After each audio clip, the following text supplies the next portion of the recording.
திருச்சிற்றம்பலம். சிவசக்தி சொரூபமான முருகன் அருளின் மெய் வடிவாக திகழும் அந்த தெய்வீக உயர் சக்தி மனிதனுக்கு பிறப்பிலிருந்தே வழங்கப்பட்ட 6 அறிவுகளின் அடியார்ந்த ஆதாரமாக பரிபூரணமாக நிலைத்திருக்கிறார். அவர் தாமே வழிகாட்டும் பரம தெய்வீக சக்தியாக இருக்கிறார்.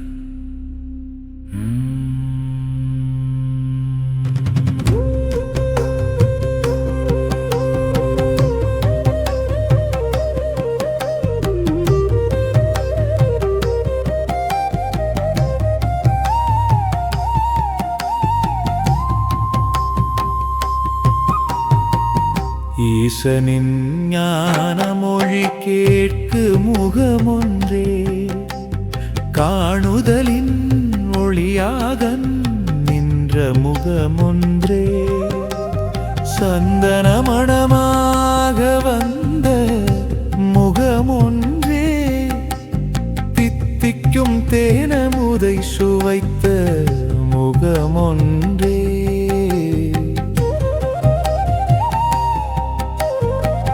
தென்றலின் வருடலை உணரும் முகமொன்றே, தீமையை பகுத்தறிந்து தீர்க்கும் முகமொன்றே, ஆறுமுகமான அறிவே நீ அருளல் வேண்டும்.